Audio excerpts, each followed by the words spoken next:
నమస్తే అండి. నా పేరు doctor Sudarshan Reddy, consultant orthopaedic surgeon, Medicover hospital Kakinada. మనం ఈరోజు షోల్డర్ పెయిన్లో మోస్ట్ కామన్గా వచ్చే ఫ్రోజన్ షోల్డర్ గురించి కొంచెం బ్రీఫ్గా డిస్కస్ చేద్దామండి. ఫ్రోజన్ షోల్డర్ దీన్నే ఒక 2 రకాల పేర్లు ఉంటాయి. అడ్హెసివ్ క్యాప్సులైటిస్ అని, తర్వాత పెరి ఆర్థరైటిస్ ఆఫ్ షోల్డర్ అని ఉంటుంది. పెరి ఆర్థరైటిస్ అంటే జాయింట్ చుట్టూ ఆర్థరైటిస్ లాగా వస్తుంది కాబట్టి దీన్ని పెరి ఆర్థరైటిస్ అంటారు. జాయింట్ లోపల ప్రాబ్లం కాదు ఇది. జాయింట్ బయట ఉండే క్యాప్సూల్ ఒక పొర టైట్గా బిగుసుకుపోవడం వల్ల వచ్చే ప్రాబ్లం ఇది. ఫ్రోజన్ షోల్డర్ అన్నది మోస్ట్ కామన్గా 50 to 60 years ఏజ్ గ్రూప్, ఇప్పుడు లెస్ దాన్ 40 to 60 yearsలో కూడా మనం కామన్గా చూస్తూ ఉన్నాము. మోర్ కామన్ ఇన్ ఫీమేల్స్లో ఎక్కువగా చూస్తాము. దీనికి ఎగ్జాక్ట్ రీజన్స్ అన్నది పర్టికులర్గా ఉండవు, బట్ కామన్గా ఎవరిలో చూస్తామంటే diabetic population and hypothyroid population. ఈ రెండు, థైరాయిడ్ అండ్ డయాబెటిక్ కాంప్లికేషన్స్ ఉన్న కోమార్బిడ్స్ ఉన్న పేషెంట్స్లో మనకు ఫ్రోజన్ షోల్డర్ అనేది 5 to 10 times ఎక్కువగా ఉంటుంది. ఇది మేజర్గా జబ్బు లాంటిది కాదు. సెల్ఫ్ లిమిటింగ్ కండిషన్ ఇది.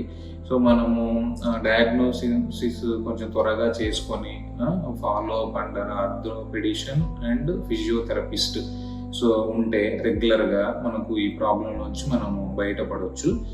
ఫ్రోజన్ షోల్డర్లో ఫస్ట్ పెయిన్ఫుల్ కండిషన్ 3 స్టేజ్లుగా ఉంటుంది. ఇది ఫస్ట్ పెయిన్ఫుల్ ఎపిసోడ్ ఉంటుంది. అన్ని మూమెంట్స్ కూడా చాలా సివియర్గా పెయిన్ఫుల్గా ఉంటాయి. ఈ స్టేజ్ దాటిన తర్వాత ఫ్రోజన్ ఫేజ్. ఇందులో మనకి మూమెంట్స్ అనేది ఫ్రీజ్ అయిపోతాయి క్యాప్సూల్ టైట్ అవ్వడం వల్ల. మనకు మెయిన్గా ఎక్స్టర్నల్ రొటేషన్, లేడీస్కి ఇన్నర్ గార్మెంట్స్ వేర్ చేయడం కష్టమైపోతుంది. తర్వాత movements abduction, external rotation, internal rotations. Most కామన్గా ఎక్స్టర్నల్ రొటేషన్ మూమెంట్ అన్నది ఎఫెక్ట్ అయిపోతుంది. ఇందులో థర్డ్ స్టేజ్లో థాయింగ్ ఫేజ్ అంటారు. కొంచెం రిజల్యూషన్ అవుతా ఉంది డిసీజ్.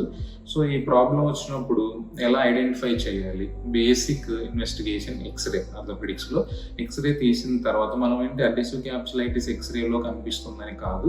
జాయింట్ ఎలా ఉంది, ఈ మూమెంట్స్ తగ్గడం అన్నది ఆర్థరైటిస్ వల్ల ఏదైనా ఉందా, లేకపోతే మనకు ఎక్స్రేలో షోల్డర్ హ్యూమరస్ పైకి జరిగినప్పుడు మనకు రొటేటర్ కఫ్ టియర్ కొంచెం మనం డైరెక్ట్గా ఐడెంటిఫై చేయొచ్చు.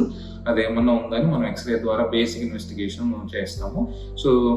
డయాగ్నోసిస్ ఇన్వెస్టిగేషన్ ఆఫ్ చాయిస్ వచ్చేసి ఎంఆర్ఐ స్కాన్. ఎంఆర్ఐ స్కాన్లో మనకు క్యాప్సూల్ ఎంత థిక్కన్ అయింది, ఎక్కడ యాంటీరియర్ పోర్షనా, పోస్టీరియర్ పోర్షనా, మనకు తర్వాత ఏసీ జాయింట్ ఆర్థరైటిస్ ఏదన్నా ఉందా, రొటేటర్ కఫ్ ప్యాథాలజీ ఎలా ఉంది, మనకు 360 degrees వ్యూ మనకు ఎంఆర్ఐ ఇవ్వడం జరుగుతుంది.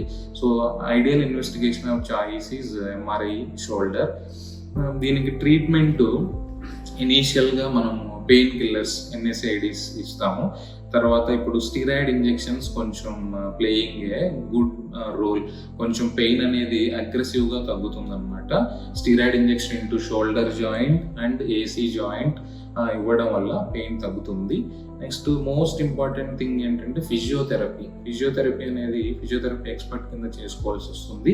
అగ్రెసివ్ ఫిజియోథెరపీ చేయడం వల్ల ఈ ఫ్రోజన్ షోల్డర్ అనేది క్యాప్సూల్ టియర్ అయిపోవడం జరుగుతుంది. తర్వాత పక్కన పైన ఉండే రొటేటర్ కఫ్ మజిల్ టియర్ అవ్వడం జరుగుతుంది. కంట్రోల్డ్గా painless physiotherapy is most ideal for the frozen shoulder అనమాట. మనం ట్రీట్మెంట్, మెడికేషన్స్, ఫిజియోథెరపీ చేసిన తర్వాత స్టిల్ పెయిన్ఫుల్గా ఉంది, కంట్రోల్ అవ్వట్లేదు అనుకుంటే ఇప్పుడు మనం manipulation under general anaesthesia, just ఇది OP based procedure. It will take just 15 to 20 minutes. మన షోల్డర్ జాయింట్లోకి ఇప్పుడు సలైన్ ఒక 20 to 30 ml ఇంజెక్ట్ చేసి మనం షోల్డర్ జాయింట్ అంతా కొంచెం అనస్థీషియా ఇవ్వడం వల్ల పేషెంట్కి ఏది పెయిన్ తెలియదు. అన్ని మూమెంట్స్ మళ్ళీ మనం వచ్చేలాగా రీగెయిన్ అయ్యేలాగా చేస్తాం. Forward flexion, internal rotation, external rotation and abduction movements. ఇలా చేయడం వల్ల మనకు క్యాప్సూల్ అనేది స్ట్రెచ్ అవుతుంది. ఈ అడిషన్స్ అన్నీ మనకు లిగమెంట్స్ ఏదైతే టైట్గా ఉందో అవన్నీ మనకు ఫ్రీ అవుతాయి. దీని తర్వాత ఫిజియోథెరపీ చేయించుకోవడం వల్ల చాలా ట్రీట్మెంట్ ఐడియల్గా ఉంటుంది అనమాట. రికవర్ అనేది చాలా ఫాస్ట్గా ఉంటుంది.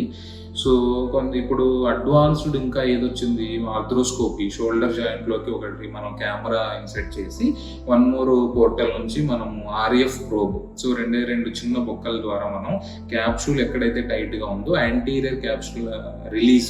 సో మనం గ్లోబల్ రిలీజ్ 360 degreesలో మనకు టైట్నెస్ ఎక్కడ ఉందో అదంతా మనం రిలీజ్ చేయడం ద్వారా మనకు జాయింట్ అంతా ఫ్రీ అవ్వడం, తద్వారా పెయిన్ తగ్గడం. This is the ideal treatment, latest treatment, that is arthroscopic capsular release. So ఈ విధంగా నెగ్లెక్ట్ చేయకుండా ఫ్రోజన్ షోల్డర్ గురించి ఇది టాపిక్ అన్నమాట. Thank you so much.